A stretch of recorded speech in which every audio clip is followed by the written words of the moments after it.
Hi, good evening everyone. ಇವತ್ತು ನಾವು jam examination ಬಗ್ಗೆ ಕೆಲವೊಂದು ಮಾಹಿತಿಯನ್ನು ತಿಳಿದುಕೊಳ್ಳೋಣ. ಮೊದಲಿಗೆ ಜಾಮ್ ಅಂದ್ರೆ ಏನು? ನಮಗೆ ಜಾಮ್ ಎಕ್ಸಾಮಿನೇಷನ್ ಅಂದ್ರೆ ಏನು, ಅದನ್ನು ಯಾರು ಕಂಡಕ್ಟ್ ಮಾಡ್ತಾರೆ ಮತ್ತು ಅದರ ಉಪಯೋಗವೇನು? ಜಾಮ್ ಅಂದ್ರೆ joint admission for masters. Joint admission for masters master ಡಿಗ್ರಿಗೆ ನಾವು ಕೆಲವೊಂದು ಇನ್ಸ್ಟಿಟ್ಯೂಟ್ಗಳಲ್ಲಿ, ಭಾರತದ ರೆಪ್ಯೂಟೆಡ್ ಇನ್ಸ್ಟಿಟ್ಯೂಟ್ಗಳಲ್ಲಿ ಪ್ರವೇಶವನ್ನು ಪಡೆಯಲು ಬೇಕಾದಂತ ಒಂದು ಮಿನಿಮಮ್ ಕ್ವಾಲಿಫಿಕೇಶನ್ ಅಂತ ಕರಿತೀವಿ ನಾವು. ಯಾವ ರೀತಿಯಾಗಿ ನೀವು ಒಂದು ಮೆಡಿಕಲ್ ಕಲಿಯಲು ನೀವು ಒಂದು ನೀಟ್ ಎಕ್ಸಾಮಿನೇಷನ್ ಬರೀತಿರಲ್ಲ, ಅದೇ ತರ ಒಂದು IITs ಮತ್ತು IISc ಒಳಗಡೆ ನೀವು ಮಾಸ್ಟರ್ಸ್ ಡಿಗ್ರಿಯನ್ನು ಮಾಡಬೇಕು ಅಂತಂದ್ರೆ ಅದಕ್ಕೆ ಒಂದು ಮಿನಿಮಮ್ ಕ್ವಾಲಿಫಿಕೇಶನ್ ಎಕ್ಸಾಮಿನೇಷನ್ ಪಾಸ್ ಆಗಬೇಕಾಗ್ತದೆ. ಅದನ್ನ ನಾವು ಜಾಮ್ ಅಂತ ಕರಿತೀವಿ. ಇಲ್ಲಿ joint admission for masters. Joint admission ಅಂದ್ರೆ ಎರಡಕ್ಕೂ ಸೇರಿ ಎರಡು ಅಡ್ಮಿಷನ್ಗಳನ್ನು ತಗೊಂತೀವಿ ನಾವು. ಒಂದು, ನೀವು ಕೇವಲ ಮಾಸ್ಟರ್ ಡಿಗ್ರಿನಷ್ಟೇ ಮಾಡಬಹುದು IISc ಅಥವಾ IITಗಳಲ್ಲಿ. ಇಲ್ಲ ಅಂದ್ರೆ ನೀವು ಇಂಟಿಗ್ರೇಟೆಡ್ ಡಿಗ್ರಿ ಅಂತ ಹೇಳಿ ಕರಿತೀವಿ ನಾವು. PhD ಮತ್ತು MSc ಎರಡೂ ಸಹ ಒಂದೇ ಕಾಲದಲ್ಲಿ ಪ್ರವೇಶಾತಿಯನ್ನು ಪಡೆದುಕೊಳ್ಳುವುದು. ಅಂತಹ ಜಾಮ್ ಎಕ್ಸಾಮಿನೇಷನ್ ಅನ್ನು ಯಾರು ಕಂಡಕ್ಟ್ ಮಾಡ್ತಾರೆ, ಯಾವ ಸಮಯದಲ್ಲಿ ಆ ಎಕ್ಸಾಮಿನೇಷನ್ ಕಂಡಕ್ಟ್ ಮಾಡ್ತಾರೆ ಮತ್ತು ಅದರ ಉಪಯೋಗ, ಅದನ್ನು ಯಾವ ಕಾರಣಕ್ಕಾಗಿ ಭಾರತದಲ್ಲಿ ಸ್ಥಾಪನೆ ಮಾಡಲಾಯಿತು, ಇದರ ಬಗ್ಗೆ ಕೆಲವೊಂದಿಷ್ಟು ಮಾಹಿತಿಗಳನ್ನು ತಿಳಿದುಕೊಳ್ಳೋಣ.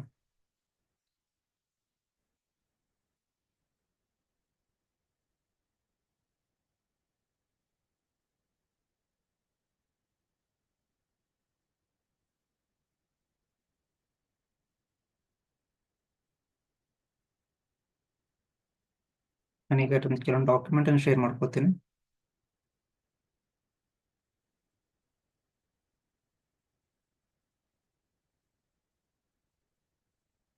ಇಲ್ಲಿ ಒಂದು ಬ್ರೋಚರ್ ಇದೆ ನಮಗೆ. ಬ್ರೋಚರ್ ಏನಂದ್ರೆ, ಇದೊಂದು IIT ಜಾಮ್ 2025ರಲ್ಲಿ ನಡೆಯುವಂತ ಜಾಮ್ ಎಕ್ಸಾಮಿನೇಷನ್ ಒಂದು ಬ್ರೌಚರ್. ಇಲ್ಲಿ ನೋಡಿ, ನಮಗೆ ಈ ಎಕ್ಸಾಮಿನೇಷನ್ ಯಾರು ಕಂಡಕ್ಟ್ ಮಾಡ್ತಾರೆ ಅಂದ್ರೆ IIT ದಿಲ್ಲಿ ಅವರು. ಪ್ರತಿ ವರ್ಷ ಈ IIT ದಿಲ್ಲಿ ಅವರು ಈ ಒಂದು ಎಕ್ಸಾಮಿನೇಷನ್ ಕಂಡಕ್ಟ್ ಮಾಡ್ತಾರೆ.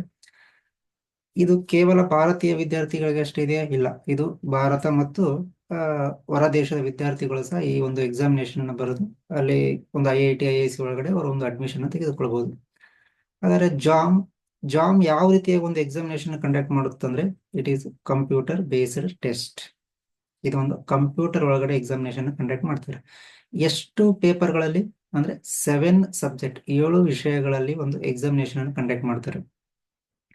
ಯಾವ್ಯಾವ ಆ ತರ 7 ವಿಷಯಗಳು ಮತ್ತು ಯಾವ ತರದ ಎಕ್ಸಾಮಿನೇಷನ್ ಇರ್ತದೆ ಅಂದ್ರೆ, ಯಾವ ಮೋಡ್ ಒಳಗೆ ಎಕ್ಸಾಮಿನೇಷನ್ ಕಂಡಕ್ಟ್ ಮಾಡ್ತಾರೆ ಅಂದ್ರೆ, ಇಲ್ಲಿ 3 ತರಹದ ಎಕ್ಸಾಮಿನೇಷನ್ ಇರ್ತದೆ. ಒಂದು MCQ. MCQ ಅಂದ್ರೆ ನಮಗೆ ಇಲ್ಲಿ ಮಲ್ಟಿಪಲ್ ಚಾಯ್ಸ್ ಕ್ವಶನ್. ಅದು ಅದರ ವಿಸ್ತೀರ್ಣವನ್ನು, ಅದರ ವಿಸ್ತಾರ ಇನ್ಫಾರ್ಮೇಶನ್ ನಂತರ ತೆಗೆದುಕೊಳ್ಳೋಣ.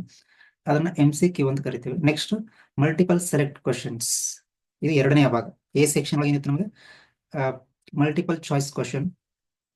B ಭಾಗದಲ್ಲಿರೋದು multiple select question, multiple choice ಅಲ್ಲ, ಮಲ್ಟಿಪಲ್ ಸೆಲೆಕ್ಟ್ ಕ್ವಶನ್. ಮತ್ತು ಮೂರನೇ ಭಾಗದಲ್ಲಿರೋದು ನ್ಯೂಮರಿಕಲ್ ಆನ್ಸರ್, NAT ಅಂತ ಕರಿತೀವಿ ನಾವು.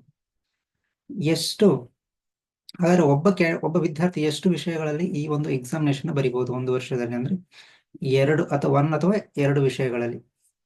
ನೀವು ಸಪೋಸ್ ಫಾರ್ ಎಕ್ಸಾಂಪಲ್ ನೀವು PCM ವಿದ್ಯಾರ್ಥಿಗಳಾಗಿದ್ದಲ್ಲಿ ನೀವು ಫಿಸಿಕ್ಸ್, ಮ್ಯಾಥ್ಸ್ ಮತ್ತು ಕೆಮಿಸ್ಟ್ರಿ 3 ವಿಷಯಗಳಲ್ಲಿ ಸಹ ನಿಮಗೆ ಜಾಮ್ ಎಕ್ಸಾಮ್ ನ ಕಂಡಕ್ಟ್ ಮಾಡ್ತಾರೆ. ಬಟ್ ನಿಮಗೆ ಎಲಿಜಿಬಿಲಿಟಿ ಇರೋದು ಯಾವ್ದಾದ್ರು ಎರಡು ವಿಷಯಗಳಲ್ಲಿ ಮಾತ್ರ ಈ ಒಂದು ಎಕ್ಸಾಮಿನೇಷನ್ ಬರೀಬಹುದು. ನೀವು ಫಿಸಿಕ್ಸ್ ಮ್ಯಾಥ್ಸ್ ಆದ್ರೂ ಬರೀಬಹುದು, ಅಥವಾ ಫಿಸಿಕ್ಸ್ ಕೆಮಿಸ್ಟ್ರಿ ಅಥವಾ ಮ್ಯಾಥ್ಸ್ ಕೆಮಿಸ್ಟ್ರಿ, ಈ ತರದ 2 ವಿಷಯಗಳಲ್ಲಿ ಒಂದು ವರ್ಷದಲ್ಲಿ ನೀವು ಅಪ್ಲೈ ಮಾಡಿ ಆ ಎಕ್ಸಾಮಿನೇಷನ್ ಬರೀಬಹುದು. ಅಂದ್ರೆ ಎಲಿಜಿಬಿಲಿಟಿ ಆದ್ರೆ ಎಷ್ಟು IIT ಒಳಗೆ ನಮಗೆ ಆ ಒಂದು ಅಡ್ಮಿಷನ್ ಸಿಗ್ತದೆ ಅಂದ್ರೆ, ಆಲ್ ಓವರ್ ಇಂಡಿಯಾ ತೆಗೆದುಕೊಂಡಾಗ ನಾವು ಅಲ್ಲಿ 3,000 ಸೀಟ್ಗಳ ವ್ಯವಸ್ಥೆ ಇರ್ತದೆ. ಅಂದ್ರೆ 3,000 ವಿದ್ಯಾರ್ಥಿಗಳನ್ನ ಅವರು ಸೆಲೆಕ್ಟ್ ಮಾಡ್ತಾರೆ. ಯಾವುದಕ್ಕೆ? Jam examination. IITs ಅಕಾಡೆಮಿಕ್, ಆ ಒಂದು ವರ್ಷದ ಅಕಾಡೆಮಿಕ್ ಇಯರ್ ಒಳಗಡೆ ಪ್ರತಿ ವರ್ಷ 3,000 ವಿದ್ಯಾರ್ಥಿಗಳನ್ನ ಅಡ್ಮಿಟ್ ಮಾಡ್ಕೊಳ್ತಾರೆ. ಹಂಗಾದ್ರೆ ಯಾವ ಜಾಮ್ ಒಂದು ಸ್ಕೋರ್ ಮಾಡಿರೋದು ಯಾವ ತರದ ಅಡ್ಮಿಷನ್ ಅನ್ನು ತೆಗೆದುಕೊಳ್ಬಹುದು ನಾವು ಅಂತಂದ್ರೆ, ಇಲ್ಲಿ ಮೊದಲಿಗೆ ನಾವು ತೆಗೆದುಕೊಳ್ಬೇಕಾದ MSc. ಹೌದಾ? MSc or MSc in technology, MS in research, ಅಥವಾ MS ಇನ್ MTech, ಅಥವಾ ಮತ್ತು ನಾವು ಆಲ್ರೆಡಿ ಜಾಯಿಂಟ್ ಅಡ್ಮಿಷನ್ ಅಂತೇಳಿ ಜಾಯಿಂಟ್ MSc PhD.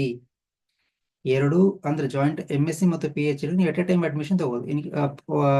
ಫಾರ್ ಉದಾಹರಣೆ ಅಂತಂದ್ರೆ ನೀವು IISc ಒಳಗಡೆ ನೀವು ಜಾಯಿಂಟ್ MSc PhD ಅಂತ ತಗೊಂಡ್ರೆ ನೀವು 2 ವರ್ಷದ MScಗಳು ಅದರ ಜೊತೆ 3 ಇಂದ 4 ವರ್ಷದ PhD ಯನ್ನು ಸಹ ಮುಗಿಸಿಕೊಂಡು ನೀವು ಹೊರಗೆ ಬರ್ತೀರಿ. ಅದಕ್ಕೆ ನಾವು ಜಾಯಿಂಟ್ ಅಡ್ಮಿಷನ್ ಅಂತ ಕರಿತೀವಿ. MSc in PhD dual degree in various institute. Various institute ಅಂದ್ರೆ ಯಾವ್ಯಾವು? ಆ ಭಾರತದಾದ್ಯಂತ ಇರ್ತಕ್ಕಂಥ IITs ಮತ್ತು ನಮ್ಮ ಬೆಂಗಳೂರಲ್ಲಿ ಇರ್ತಕ್ಕಂಥ IISc. ಈ ನೋಡ್ರಿ, ಜಾನ್ use to admission over 2000 seats in IISc. ಅಂದ್ರೆ 2000 ವಿದ್ಯಾರ್ಥಿಗಳನ್ನು ಕೇವಲ IISc ಅವರು ಮಾತ್ರ ತೆಗೆದುಕೊಳ್ತಾರೆ. IISc ಒಳಗಡೆ 2000 ಸೀಟ್ಗಳಿರ್ತವೆ ನಿಮಗೆ ಮಾಸ್ಟರ್ ಅನ್ನ ಕಲಿಯಬೇಕು. ಆಮೇಲೆ ಬೇರೆ ಬೇರೆ NITs ಒಳಗಡೆ ನೀವು ಪ್ರವೇಶಾತಿಯನ್ನು ಪಡಿಬಹುದು. CFITs ಮತ್ತು CCMN ಕೌನ್ಸಿಲಿಂಗ್ ಇವೆಲ್ಲದರ ಮುಖಾಂತರ ಸಹ ನೀವು ಒಂದು ಅಂದ್ರೆ ಆ ತರ ರೆಪ್ಯೂಟೆಡ್ ಇರ್ತಕ್ಕಂಥ ಇನ್ಸ್ಟಿಟ್ಯೂಟ್ ಒಳಗಡೆ ನೀವು ಮಾಸ್ಟರ್ ಡಿಗ್ರಿಯನ್ನು ಮಾಡಬಹುದು. ಜಾಮ್ ಅಗ್ನಿ ಎಲ್ಲೆಲ್ಲಿ ಯಾವ ಯಾವ ಸ್ಟೇಟ್ ಒಳಗಡೆ ಈ ಎಕ್ಸಾಮಿನೇಷನ್ ಕಂಡಕ್ಟ್ ಮಾಡ್ತಾರೆ ಅಂದ್ರೆ ಭಾರತದಾದ್ಯಂತ 100 ಸಿಟಿಗಳಲ್ಲಿ, ನಮ್ಮ 100 ಸಿಟಿ, ಭಾರತದ ತುಂಬ 100 ಸಿಟಿಗಳಲ್ಲಿ ಸಹ ಈ ಒಂದು ಎಕ್ಸಾಮಿನೇಷನ್ ಇರ್ತದೆ. ಇದು ನಂತರ ನಮಗೆ ಬೇಕಾಗಿರ್ತಕ್ಕಂಥದ್ದು ಅಂತಂದ್ರೆ ಸಿಲೆಬಸ್ ಎಲ್ಲನೂ ಅವ್ರು ಕೊಟ್ಟಿರ್ತಾರೆ. ಅಂದ್ರೆ ಅದ್ರ ಬಗ್ಗೆ ಒಂದು ಇನ್ಸ್ಟ್ರಕ್ಷನ್, ಯಾಕೆ ನಾವು IIT ಸೆಲೆಕ್ಟ್ ಆಗ್ಬೇಕು, IITಗೆ ಯಾಕೆ ಎಕ್ಸಾಮ್ ಬರೀಬೇಕು ಮತ್ತು ಅದರ ಮಹತ್ವ ಏನು ಎಂಬುದು. ಇಂಡಿಯನ್ ಇನ್ಸ್ಟಿಟ್ಯೂಟ್ ಆಫ್ ಟೆಕ್ನಾಲಜಿ ಅಂದ್ರೆ IITs ಇವು ಸ್ಥಾಪನೆ ಆಗಿದ್ದು ಯಾವಾಗ ನಮಗೆ ನ್ಯಾಷನಲ್ ಪಾರ್ಲಿಮೆಂಟ್ ಆಕ್ಟ್ ಇನ್ 1956 1956ರಲ್ಲಿ ಒಂದು ಪಾರ್ಲಿಮೆಂಟ್ ಆಕ್ಟ್ ಮುಖಾಂತರ IITಗಳು ಸ್ಥಾಪನೆ ಆಗ್ತವೆ ಭಾರತದಲ್ಲಿ. ಆಮೇಲೆ 1909ರಲ್ಲಿ IISc ಬೆಂಗಳೂರಲ್ಲೇ ಸ್ಥಾಪನೆ ಆಗ್ತದೆ. ಇವುಗಳ ಮೂಲ ಉದ್ದೇಶ ಏನಪ್ಪಾ ಅಂದ್ರೆ ಕ್ವಾಲಿಟಿ ಎಜುಕೇಶನ್, ಒಂದು ಕ್ವಾಲಿಟಿ ಇರ್ತಕ್ಕಂಥ ಎಜುಕೇಶನ್ ನ ಪ್ರೊವೈಡ್ ಮಾಡೋದೇ ಇವುಗಳ ಮೂಲ ಉದ್ದೇಶ. ಯಾವ್ಯಾವ ವಿಷಯದಲ್ಲಿ ಒಂದು ಎಜುಕೇಶನ್ ಕೊಡ್ತಾವೆ ಅಂದ್ರೆ ಇಂಜಿನಿಯರಿಂಗ್ ಇರ್ಬೋದು, ಸೈನ್ಸ್, ಸೋಷಿಯಲ್ ಸೈನ್ಸ್ ಮತ್ತು management and research in frontier areas. ಹಾಗಾದ್ರೆ ಈ ಒಂದು IIT ಮತ್ತು IIScಗಳ ಮೂಲ ಉದ್ದೇಶ ಏನಾಗಿರ್ತದೆ ಅಂತಂದ್ರೆ ಸ್ಟ್ರಾಂಗ್ ಫೌಂಡೇಶನ್, ಇಲ್ಲಿ ಒಂದು ಸ್ಟ್ರಾಂಗ್ ಫೌಂಡೇಶನ್ ಕೊಡುವಂಥದ್ದು ಇವರ ಮೂಲ ಉದ್ದೇಶ. ಏನೇನು ಸ್ಟ್ರಾಂಗ್ ಫೌಂಡೇಶನ್ ಅಂದ್ರೆ ಪರ್ಸ್ಯೂಯಿಂಗ್ ದ ಎಕ್ಸಲೆನ್ಸ್, ಆ ವಿಷಯದಲ್ಲಿ ಒಂದು ನಿಖರತೆಯನ್ನು ಪಡೆಯೋದು. ಎನ್ಹಾನ್ಸ್ ದ ಕ್ರಿಯೇಟಿವಿಟಿ, ನಿಮ್ಮಲ್ಲಿರ್ತಕ್ಕಂಥ ಕ್ರಿಯೇಟಿವಿಟಿಯನ್ನು ಮಲ್ಟಿಪಲ್ ಮಾಡುವಂಥದ್ದು, ಅದನ್ನು ಜಾಸ್ತಿ ಮಾಡಿ ಅದನ್ನು ಒಂದು ದೇಶದ ಇಂಟಿಗ್ರಿಟಿ ಆಗಿರ್ಬೋದು, ದೇಶಕ್ಕಾಗಿ ಅದನ್ನು ಉಪಯೋಗಿಸಲು ನಿಮ್ಮಲ್ಲಿರ್ತಕ್ಕಂಥ ಕ್ರಿಯೇಟಿವಿಟಿನ ಒಂದು ಹೊರಗಡೆ ತೆಗೆಯೋದಕ್ಕಿರ್ತಕ್ಕಂಥ ಸಂಸ್ಥೆಗಳು. ಇನ್ನು intellectually simultaneous over environment, social science ಇರ್ತಕ್ಕಂಥ ಎನ್ವೈರ್ಮೆಂಟ್ ಕಲಿತಾರೆ. Current peace advancement and technology needs coherent ಅಲ್ಲ. ಇದು IITs ಮತ್ತು IIScಗಳ ಮೂಲ ಉದ್ದೇಶ ಆಗಿದೆ. ಹಾಗಾದ್ರೆ ಯಾವ ಯಾವ ವಿಷಯದಲ್ಲಿ ನಾವು ರಿಸರ್ಚ್ ಅನ್ನು ಪಡೆಯೋದು? Research and development careers in frontier areas. ಹೌದಾ, ಬೇಸಿಕ್ ಸೈನ್ಸ್ ಅಲ್ಲಿ ಸಹ ನೀವು ರಿಸರ್ಚ್ ಮಾಡಬಹುದು, ಸೋಷಿಯಲ್ ಸೈನ್ಸ್ ಅಲ್ಲಿ ರಿಸರ್ಚ್ ಮಾಡಬಹುದು, ಆಮೇಲೆ ಇಂಡಿಸಿಪ್ಲಿನರಿ ಏರಿಯಾಸ್ ಸೈನ್ಸ್ ಅಂಡ್ ಟೆಕ್ನಾಲಜಿ ಈ ಒಂದು ವಿಷಯಗಳಲ್ಲೂ ಸಹ ನೀವು ಒಂದು ರಿಸರ್ಚ್ ಅನ್ನ ಮಾಡಬಹುದು. ಆಮೇಲೆ IITs IIS R well equipped with the modern laboratories. ಅಂದ್ರೆ ನಾವಿಲ್ಲಿ ನಮ್ಮ ಸಮೀಪದಲ್ಲಿರ್ತಕ್ಕಂಥ ಯೂನಿವರ್ಸಿಟಿಗಳನ್ನ ತೆಗೆದುಕೊಂಡಾಗ ಇಲ್ಲೆಲ್ಲೂ ನಮಗೆ ಸಿಗದೇ ಇರತಕ್ಕಂಥ ಒಂದು ಇನ್ಸ್ಟ್ರೂಮೆಂಟ್ಗಳ ಒಂದು ಫೆಸಿಲಿಟಿ ಅಂದ್ರೆ ನಮ್ಗ ಈ IIT ಅಲ್ಲಿ ಸಿಗ್ತದೆ. ಅಂದ್ರೆ ಅಲ್ಲಿ ಎಲ್ಲಾ ತರದ ಒಂದು ಉಪಕರಣಗಳನ್ನ ಉಪಕರಣಗಳ ಒಂದು ಲ್ಯಾಬೊರೇಟರಿ ಇರ್ತದೆ ನಮ್ಗೆ. ಅಲ್ಲಿ ನಾವು ಈಸಿಯಾಗಿ ಹೊಸದನ್ನ ಕಲಿಬಹುದು ಮತ್ತು ಹೊಸದರ ಬಗ್ಗೆ ಥಿಂಕ್ ಮಾಡೋದಕ್ಕೆ ನಾವು ಸ್ಟಾರ್ಟ್ ಮಾಡ್ತೀವಿ. ಹೌದಾ.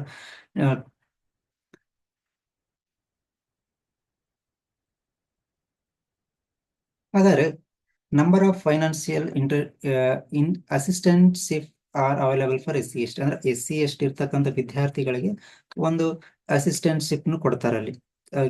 ಯಾವ ರೀತಿ ನಾವು ಒಂದು ಗೌರ್ಮೆಂಟ್ ಯೂನಿವರ್ಸಿಟಿ ಅಥವಾ ಕಾಲೇಜಲ್ಲಿ ತೆಗೆದುಕೊಂಡಾಗ ಒಂದು SC ST ವಿದ್ಯಾರ್ಥಿಗಳಿಗೆ ಒಂದು ಬೇರೆಯಾದಂತಹ ಒಂದು ಮ್ಯಾಟ್ರಿಕ್ಸ್ ಇರ್ತದೆ, ಅದೇ ತರ IISc IIT ಯಲ್ಲೂ ಸಹ ಇರ್ತದೆ. ಅವ್ರಿಗೆ ಏನು ಕೊಡಬೇಕಾದಂತ ಅಸಿಸ್ಟೆಂಟ್ಶಿಪ್ ಸಹ ಕೊಡ್ತಾರೆ. ಆಮೇಲೆ ಇಂಡಿವಿಜುವಲ್ ಸ್ಟೂಡೆಂಟ್ಸ್ಗೆ ಇನ್ಸ್ಟಿಟ್ಯೂಟ್ ಇದು ಮಾಡ್ತದೆ, ಅಂದ್ರೆ ಡಿಸರ್ವಿಂಗ್ ಮೆರಿಟಿಯಸ್. ಇದು ಯಾರಿಗೆ ಕೊಡ್ತದೆ ಅಂತಂದ್ರೆ ಯಾರು ಡಿಸರ್ವಿಂಗ್ ಆಗಿರ್ತಾರೆ ಮತ್ತು ಮೆರಿಟೋರಿಯಸ್ ಅಂದ್ರೆ ಒಂದು ಉತ್ತಮ ರ್ಯಾಂಕಿಂಗ್ ಅನ್ನು ಪಡೆದಿರ್ತಕ್ಕಂಥ ಉತ್ತಮ ನಾಲೆಜ್ ಅನ್ನು ಹೊಂದಿರತಕ್ಕಂಥ ವಿದ್ಯಾರ್ಥಿಗಳಿಗೆ ಮಾತ್ರ ಈ ಒಂದು IIT IIScಗಳು ಕೆಲಸ ಮಾಡ್ತವೆ. ನಂತರ ಜಾಮ್ ಅಂದ್ರೆ ಏನೋ ಮೊದಲು ಹೇಳಿದೆ ನಿಮಗೆ, joint admission test for masters. ಅಂದ್ರೆ ಒಂದು ಮಾಸ್ಟರ್ಸಿಗೆ ಎರಡು ತರಹದ ಒಂದು ಅಡ್ಮಿಷನ್ ಅನ್ನು ಕೊಡ್ತಕ್ಕಂಥದ್ದು. ಈಗ ಅಂಡರ್ ಗ್ರಾಜುಯೇಟ್ ಯಾರಿಗೆ ಒಂದು ಅಡ್ಮಿಷನ್ ಅನ್ನು ಕೊಡ್ತದ, undergraduate level science education in the country for 2 decades. ಒಂದು 20 ವರ್ಷಗಳಿಂದ ಇದು ಒಂದು ಅಂಡರ್ ಗ್ರಾಜುಯೇಟ್ ಲೆವೆಲ್ ಇರ್ತಕ್ಕಂಥ ಸೈನ್ಸ್ ಎಜುಕೇಶನ್ ಅನ್ನು ಎಲ್ಲರಿಗೂ ಪ್ರೊಜೆಕ್ಟ್ ಮಾಡ್ತಾ ಇದೆ. ಅಂದ್ರೆ ಇದ್ರ ಆಬ್ಜೆಕ್ಟಿವ್ ಏನ್, ಜಾಮ್ ಎಕ್ಸಾಮಿನೇಷನ್ ಆಬ್ಜೆಕ್ಟಿವ್ ಏನಂದ್ರೆ admission to the postgraduate degree programme. ಅದ ಪೋಸ್ಟ್ ಗ್ರಾಜುಯೇಟ್ಗೆ ಒಂದು ಡಿಗ್ರಿ ಅಂತ ಪ್ರೋಗ್ರಾಮ್ ಅನ್ನು ಅರೇಂಜ್ ಮಾಡ್ತದೆ. ಆಮೇಲೆ concentrated science and career option ಇಂದ student across the country. Science as A career option, ಒಂದು ಸೈನ್ಸ್ ಅನ್ನ ಅವರ ಕೆರಿಯರ್ ಆಗಿ ಅದನ್ನು ಚೂಸ್ ಮಾಡೋದಕ್ಕೆ ಒಂದು ಅವಕಾಶವನ್ನ ಮಾಡಿಕೊಡ್ತದೆ. ಈಗ ನಾವು ಕೆರಿಯರ್ ಅಂತ ಅಂದ ತಕ್ಷಣ ಒಂದು ಯಾವ್ದಾರ ಗೌರ್ಮೆಂಟ್ ಜಾಬ್ ಅಂತ ತಿಳ್ಕೊಂತೀವಿ ನಾವು. ಒಂದು ಗೌರ್ಮೆಂಟ್ ಜಾಬ್ ಸಿಕ್ತು ಅಂದ್ರೆ ನಮ್ ಕೆರಿಯರ್ ಆಯ್ತು ಅಂತ. ಯಾರು ನಾವು ಸೈನ್ಸ್ ಅನ್ನ ತಮ್ಮ ಕೆರಿಯರ್ ಆಗಿ ಮಾಡ್ಕೋಬೇಕು ಅಂತ ಹೇಳಿ ಇಷ್ಟಪಡ್ತಾರಲ್ಲ, ಅಂತ ವಿದ್ಯಾರ್ಥಿಗಳಿಗೆ ಒಂದು ಬೇಸಿಕ್ ಫೌಂಡೇಶನ್ ಆಗಿ ವರ್ಕ್ ಮಾಡ್ತದೆ. ಈ ಪ್ರೋಗ್ರಾಮ್ ಏನ್ ಮಾಡ್ತದೆ ಅಂದ್ರೆ it offers high quality education in the respective disciplinary comparable subjects in the world.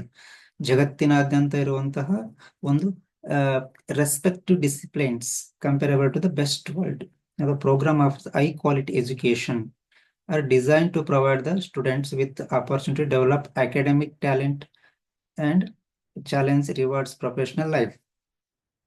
ಇದರ ಮೂಲ ಉದ್ದೇಶ ಅಂದ್ರೆ ನಿಮ್ಮಲ್ಲಿ ಎಷ್ಟೋ ಜನಕ್ಕೆ ಒಂದು ಗಿಲ್ಟಿ ಇರ್ತದೆ. ಯಾವ ತರ ಗಿಲ್ಟಿ ಅಂದ್ರೆ, ನೀವು ಈಗಾಗಲೇ ಒಂದು ನೀಟ್ ಎಕ್ಸಾಮಿನೇಷನ್ ಬರೆದ್ರಿ ಅಥವಾ CET ಎಕ್ಸಾಮಿನೇಷನ್ ಬರೆದು ನಿಮ್ಮ ಒಂದು ಕನಸಾಗಿತ್ತು ಯಾವ್ದು ಅಂದ್ರೆ, ನೀವು ಒಂದು ಡಾಕ್ಟರ್ಸ್ ಅನ್ನ ಡಾಕ್ಟರ್ ಕೋರ್ಸ್ ಓದ್ಬೇಕು ಅನ್ನೋದು ಅಥವಾ ಇಂಜಿನಿಯರ್ಸ್ ಆಗ್ಬೇಕು ಅನ್ನೋದು ನಿಮ್ಮ ಕನಸಾಗಿತ್ತು. ಆದ್ರೆ ಕೆಲವು ಕಾರಣಾಂತರಗಳಿಂದ ಅಥವಾ ನಿಮ್ಮದೇ ಆದಂತ ತಪ್ಪುಗಳಿಂದಾಗಿ ನೀವು ಆ ಅವಕಾಶಗಳಿಂದ ವಂಚಿತರಾಗಿ ಬಂದಿದ್ದೀರಿ. ಆದರೆ ಈ ಒಂದು ಎಕ್ಸಾಮಿನೇಷನ್ ನಿಮ್ಮ ಅದೆಲ್ಲ ಗಿಲ್ಟಿಯನ್ನ ನಿವಾರಣೆ ಮಾಡ್ತದೆ. ಯಾಕಂದ್ರೆ ಆ ಇಂಜಿನಿಯರ್ಸ್ ಮತ್ತು ಡಾಕ್ಟರ್ಸ್ ಏನು ಮೆಡಿಕಲ್ ಫೀಲ್ಡ್ ಇತ್ತಲ್ಲ, ಅದರ ಈಕ್ವಲೆಂಟ್ ಆಗಿ ವರ್ಕ್ ಮಾಡ್ತದೆ. ಯಾವಾಗ ನೀವು ಮಾಸ್ಟರ್ಸ್ ಅನ್ನ ಇನ್ನು IISc IITs ಒಳಗೆ ಮಾಡಿದ್ರೆ ನಿಮ್ಮ ಕೆರಿಯರ್ ಈ ಎರಡು ವಿಭಾಗಕ್ಕಿಂತ ಅಂದ್ರೆ ಎರಡು ಫೀಲ್ಡ್ ಗಳಕ್ಕಿಂತ ಸಮನಾಗಿ ನಿಮ್ಮನ್ನು ಕರ್ಕೊಂಡು ಹೋಗ್ತದೆ. ಅಂದ್ರೆ ಇದು ಯಾರಿಗೆ ಸೈನ್ಸ್ ಅಲ್ಲೇ ನಿಮ್ಮ ವೃತ್ತಿ ಜೀವನವನ್ನ ಕಂಡುಕೊಳ್ಬೇಕು, ಅದರಲ್ಲೇ ನೀವು ಮಾಸ್ಟರ್ಸ್ ಆಗ್ಬೇಕು ಅಂತ ಅನ್ಕೊಂತಿರಲ್ಲ, ಅವರಿಗೆ ಇದೊಂದು ಮತ್ತೊಂದು ಚಾನ್ಸ್ ಅಂತ ಹೇಳ್ಬೋದು. ನಿಮ್ಮ ಒಂದು ಕೆರಿಯರ್ನ ಬಿಲ್ಡಪ್ ಮಾಡ್ಕೊಳ್ಳಕ್ಕೆ ನಿಮಗಾಗಿರ್ತಕ್ಕಂಥ ಮತ್ತೊಂದು ಚಾನ್ಸ್. ಈ ಎಕ್ಸಾಮಿನೇಷನ್ ಪ್ರತಿ ವರ್ಷ ಅಂದ್ರೆ ಫೆಬ್ರವರಿಯಲ್ಲಿ ಎಕ್ಸಾಮಿನೇಷನ್ ನಡೆಯುತ್ತೆ. ಇದು ಪ್ರತಿ ವರ್ಷ ನಡೀತಕ್ಕಂಥ ರೊಟೀನ್ ಪ್ರೊಸೆಸ್ ಆಗಿದೆ.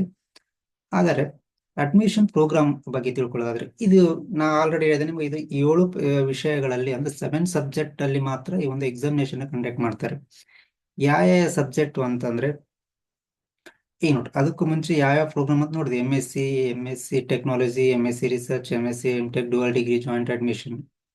ಅಡ್ಮಿಟಿಂಗ್ ಇನ್ಸ್ಟಿಟ್ಯೂಟ್ ಯಾವ್ಯಾವ ಅಂದ್ರೆ ಅರೌಂಡ್ 3000 ಸೀಟ್. ಯಾವ ಇನ್ಸ್ಟಿಟ್ಯೂಟ್ಗಳಲ್ಲಿ ನಾವು ಅಡ್ಮಿಷನ್ ಅನ್ನು ಪಡಿಬಹುದು ಅಂದ್ರೆ, ಭಾರತದಾದ್ಯಂತ ಇರುವ 22 IITs. ಹೌದಾ, ಭಾರತದಾದ್ಯಂತ ಇರತಕ್ಕಂಥ 22 IITs, ಇದರಲ್ಲಿ ಧಾರವಾಡದ IIT ಸಹ ಕೂಡಿದೆ. ನೀವು ಯಾರು ನಮ್ಮ ಕರ್ನಾಟಕನ ಬಿಟ್ಟು ಹೊರಗಡೆ ಹೋಗ್ಬಾರ್ದು ಅನ್ಕೊಂತಿರಲ್ಲ, ಅವರಿಗೆ ಒಂದು ಉತ್ತಮ ಅವಕಾಶ ಅಂದ್ರೆ ಧಾರವಾಡದ IITs. ನಮ್ಮಲ್ಲಿ IITs ಆಗಿದೆ. ಆಮೇಲೆ ERS MESQ ಅಂದ್ರೆ necessary emission return test. Okay, ಇದಾದ್ಮೇಲೆ ಸೀಟ್ ಮ್ಯಾಟ್ರಿಕ್ಸ್ ಒಂದು ಬರುತ್ತೆ. ರಿಸಲ್ಟ್ ಶೇರಿಂಗ್ ಇನ್ಸ್ಟಿಟ್ಯೂಟ್, ಒಂದು ವೇಳೆ ನೀವು ಜಾಮ್ ಎಕ್ಸಾಮಿನೇಷನ್ ಪಾಸ್ ಆದ್ರೆ ಕೇವಲ IIT IISc ಅಲ್ಲಿ ಮಾತ್ರ ಪ್ರವೇಶಾತಿಯನ್ನು ಪಡೆದುಕೊಳ್ಳಬಹುದಾ? ಇಲ್ಲ, ಹೌದಾ. ಮತ್ತು ಅದಲ್ಲದೆ ಬೇರೆ ಬೇರೆ ಇನ್ಸ್ಟಿಟ್ಯೂಟ್ಗಳಲ್ಲಿ ಯಾವುದು ನಮಗೆ ಹೈ ಕ್ವಾಲಿಟಿ ಎಜುಕೇಶನ್ ಅನ್ನು ಪ್ರೊವೈಡ್ ಮಾಡ್ತಾ ಇದ್ದಾವಲ್ಲ, ಅಂತಹ ಬೇರೆ ಬೇರೆ ಯೂನಿವರ್ಸಿಟಿಗಳಲ್ಲೂ ಸಹ ನೀವು ಅಡ್ಮಿಷನ್ ತೆಗೆದುಕೊಳ್ಬಹುದು. ಅವ್ಯಾವ ಅಂದ್ರೆ, ಮೊದಲಿಗೆ ಬರತಕ್ಕಂಥದ್ದು IISc, CFTI, ವೇರಿಯಸ್ NITs, ಹೌದಾ, national institute of technologies and DIIT, IIEST Siddapur, IISER Pune, IISER Bhopal, IIPE, JNCRS, ಹೌದಾ, SLET, SLT through the centralised counselling for MSc MCA admission. ಈ ಎಲ್ಲಾ ತರದ, ಕೇವಲ IISc IIT ಅಂತಲ್ಲ, ಅದು ಬಿಟ್ಟು ವಿವಿಧ ಹೈ ಕ್ವಾಲಿಟಿ ಎಜುಕೇಶನ್ ಪ್ರೊವೈಡ್ ಮಾಡ್ತಕ್ಕಂಥ ಇನ್ಸ್ಟಿಟ್ಯೂಟ್ಗಳಲ್ಲಿ ನೀವು ಪ್ರವೇಶನ ಪಡೆಯಬಹುದು, ಕೇವಲ ಒಂದು ಜಾಮ್ ಎಕ್ಸಾಮಿನೇಷನ್ ನೀವು ಪಾಸ್ ಮಾಡೋದ್ರಿಂದ. ಅದರ ಇದಲ್ಲದೆ ಮತ್ತೆ ಯಾವುದರಲ್ಲಿ ಅಂದ್ರೆ, ನಾವು ಇಂಟಿಗ್ರೇಟೆಡ್ PhDಗೂ ಸಹ ಬಡಿಬಹುದು. 2 year MSc ಪ್ರೋಗ್ರಾಮ್ ಅಂಡ್ ಅದ PhD programme and 2 MSc programme, 2 ವರ್ಷ MSc ಇರ್ತದೆ ಮತ್ತು ಅದ್ರ ಜೊತೆಗೆ ನಿಮ್ಮ ಮುಂದೆ PhD ಸಹ ಅಲ್ಲಿಂದ ಕಂಟಿನ್ಯೂ ಆಗ್ತದೆ. ಆಮೇಲೆ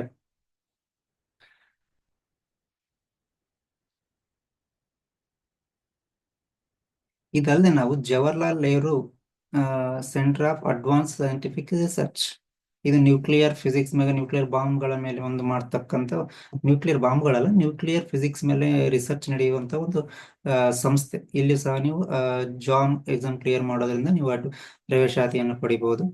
Indian institute of science, again IISc, IISR, Indian institute of science education and research Bhopal, IISR, ಇಲ್ಲೂ ಸಹ ನೀವು ಪ್ರವೇಶಾತಿಯನ್ನು ಪಡಿಬಹುದು.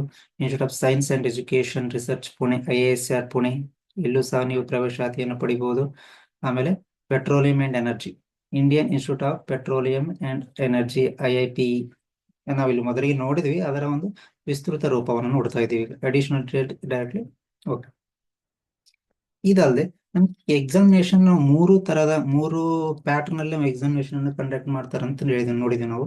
ಟೆಸ್ಟ್ ಪೇಪರ್ಸ್ ಯಾವ ಯಾವ ಯಾವ ತರ ಆಗಿರ್ತದೆ ಅಂದ್ರೆ, ಮತ್ತೆ pattern of test papers. 7 subject ಒಳಗಡೆ ಅಂದ್ರೆ 7 ವಿಷಯಗಳಲ್ಲಿ ಮಾತ್ರ ಈ ಒಂದು ಎಕ್ಸಾಮಿನೇಷನ್ ಕಂಡಕ್ಟ್ ಮಾಡ್ತಾರೆ. ಅಂದ್ರೆ ಒಂದು ಬಯೋಟೆಕ್ನಾಲಜಿ, BT, ಯಾರು ನಾವು ಒಂದು BT ಅನ್ನ ಮಾಡಿದಿರಲ್ಲ ಅವರಿಗೆ ಅವಕಾಶವಿದೆ ಇಲ್ಲಿ. ಯಾರು BT ಅನ್ನ ತೆಗೆದುಕೊಂಡವರಿಗೆ BT ಮೇಲೂ ಸಹ ನೀವು ಜಾಮ್ ಎಕ್ಸಾಮಿನೇಷನ್ ಬರೀಬಹುದು. ಕೆಮಿಸ್ಟ್ರಿ, ಆಮೇಲೆ ಎಕನಾಮಿಕ್ಸ್, ಜಿಯಾಲಜಿ ಮತ್ತು mathematics, mathematical statistics and physics, ಈ 7 ವಿಷಯಗಳಲ್ಲಿ ಮಾತ್ರ ನೀವು IIT ಜಾಮ್ ಎಕ್ಸಾಮಿನೇಷನ್ ನೀವು ಬರೀಬಹುದು. ಅಂದ್ರೆ ಜಾಮ್ ಎಕ್ಸಾಮಿನೇಷನ್ ಯಾವ ರೀತಿ ಕಂಡಕ್ಟ್ ಮಾಡ್ತಾರೆ ಅಂದ್ರೆ, CBT, ಕಂಪ್ಯೂಟರ್ ಬೇಸ್ಡ್ ಟೆಸ್ಟ್.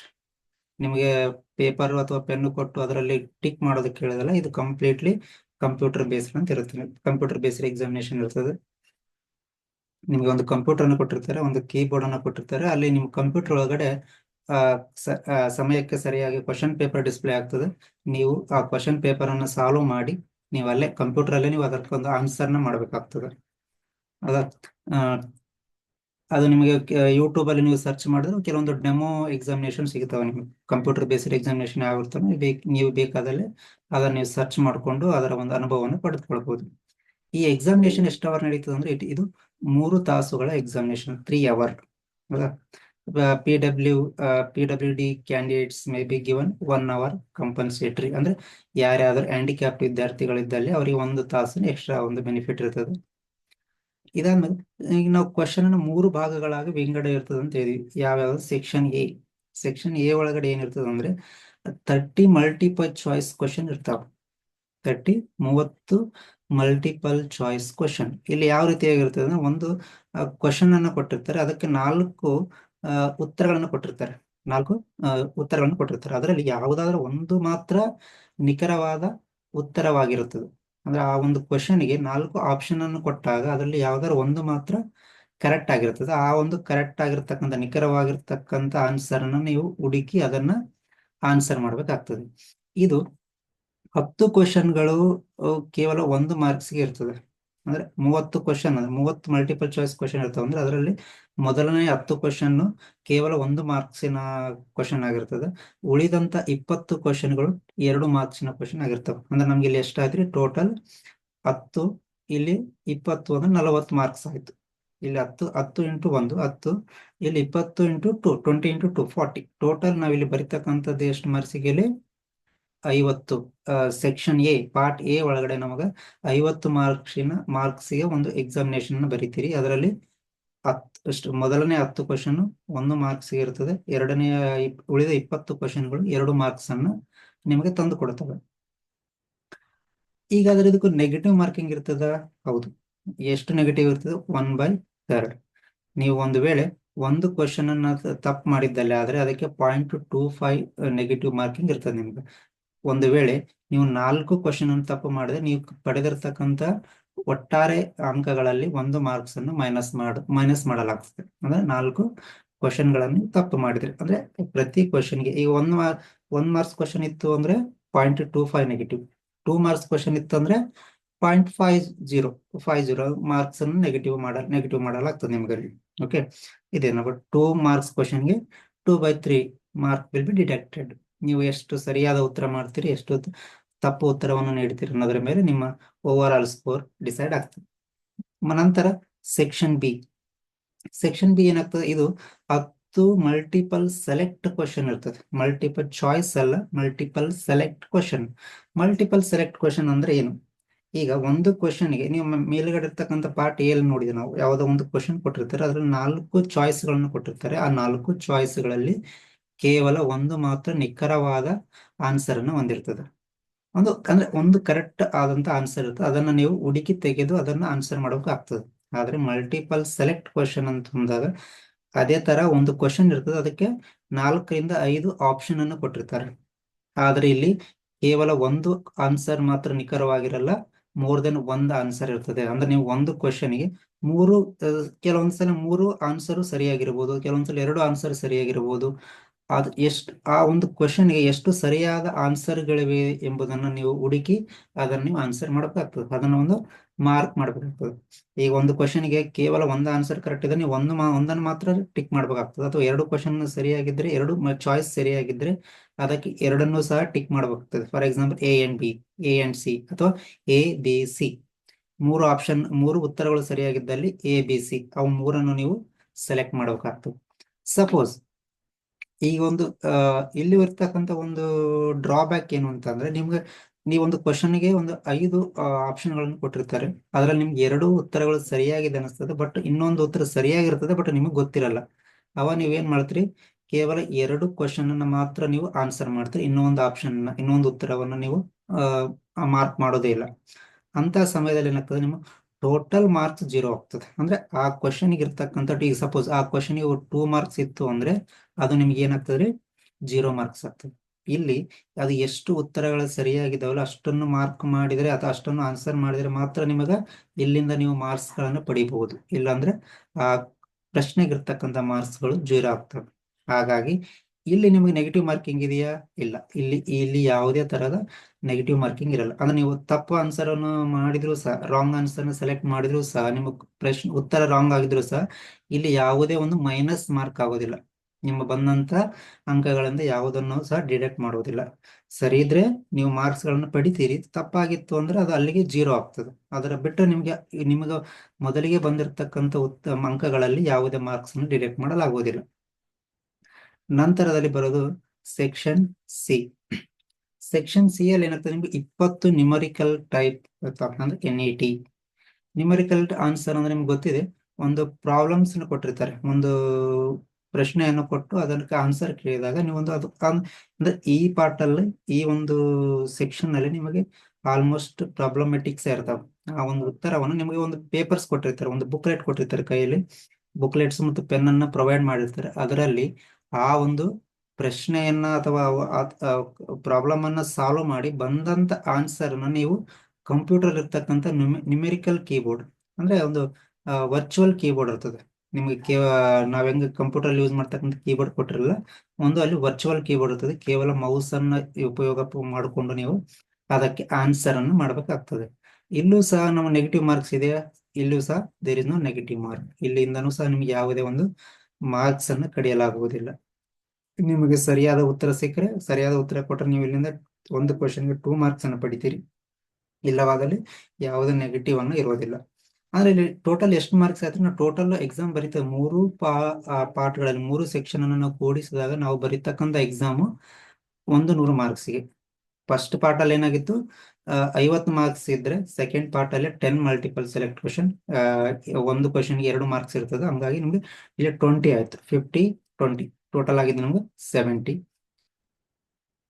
ಇಲ್ಲಿ ನೀವು 10 ಕ್ವಶನ್ಗೆ 10 ಕ್ವಶನ್ 1 ಮಾರ್ಕ್ಸ್ ಇರ್ತದೆ. ಅಂದ್ರೆ ಈ ಥರ್ಡ್ ಪಾರ್ಟ್ ಅಲ್ಲಿ ಇರೋದು 10 question 1 marks each, and remaining question is remaining 10 question carrying 2 marks. ಅಂದ್ರೆ ಇಲ್ಲಿ ಸಹ 30 ಮಾರ್ಕ್ಸ್ ಬಂತು ನಿಮ್ಗೆ. ಇಲ್ಲಿ ಬಂದಿದೆ ಎಷ್ಟು, 30 20, 30 20 50, ಇದು 50.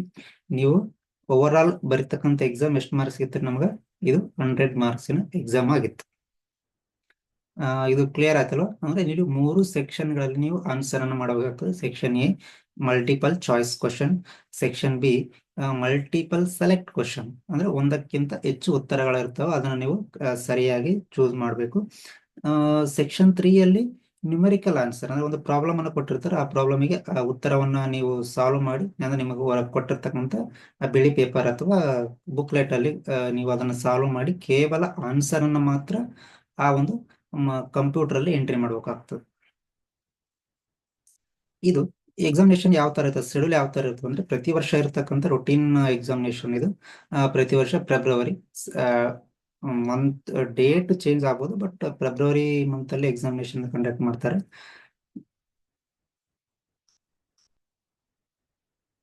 ಅಂದ್ರೆ morning session 9:30 to 12:30 PM, chemistry, geology, mathematics ಈ ಮೂರು ವಿಷಯಗಳ ಎಕ್ಸಾಮಿನೇಷನ್ ಕಂಡಕ್ಟ್ ಮಾಡಿದ್ರೆ afternoon physics, mathematics, economics, biotechnology ಈ ತರದ ಸಬ್ಜೆಕ್ಟ್ ಪ್ರತಿ ವರ್ಷ ಇದೇ ತರ ಎಕ್ಸಾಮಿನೇಷನ್ ಕಂಡಕ್ಟ್ ಮಾಡ್ತಾರೆ ಅವರು. ಈಗ ಒಂದು ಫೀಸ್ ಅಂತ ಬಂದಾಗ, ಫಿಮೇಲ್ SC ST ಅಂತ ಬಂದಾಗ ಒನ್ ಟೆಸ್ಟ್ ಪೇಪರ್ ಕೇವಲ ಒಂದು ವಿಷಯದಲ್ಲಿ ನೀವು ಎಕ್ಸಾಮಿನೇಷನ್ ಬರೆದ್ರೆ 900, ಟೂ ಪೇಪರ್ ಅನ್ನು ಬರೆದ್ರೆ 1250. ನೋಡಿ ಇಲ್ಲಿ ನೀವು ಎರಡು ವಿಷಯವನ್ನು ಹಾಕುವಾಗ ನಿಮಗೆ ಒಂದು ಬೆನಿಫಿಟ್ ಸಿಗ್ತದೆ. ಏನಂದ್ರೆ ಒಂದು ಎಕ್ಸಾಮಿನೇಷನ್ ಬರೆದ್ರೆ ನಿಮ್ಗೆ ಸಿಗೋದು 900 ರೂಪೀಸ್ ನೀವು ಅಮೌಂಟ್ ಅನ್ನು ಕಟ್ಟಬೇಕಾಗ್ತದೆ. ಅದೇ ನೀವು ಎರಡು ಬರೆದ್ರೆ ಕೇವಲ 1150. ಬಟ್ ಆಲ್ ಅದರ್ ಜನರಲ್ಸ್ ಇವರಿಗೆ ಎಲ್ಲಿ ಇರ್ತದೆ, ಒಂದು ಪೇಪರ್ ಬರೆದ್ರೆ 1800, ಎರಡು ಪೇಪರ್ ಬರೆದ್ರೆ 2500. ಓಕೆ.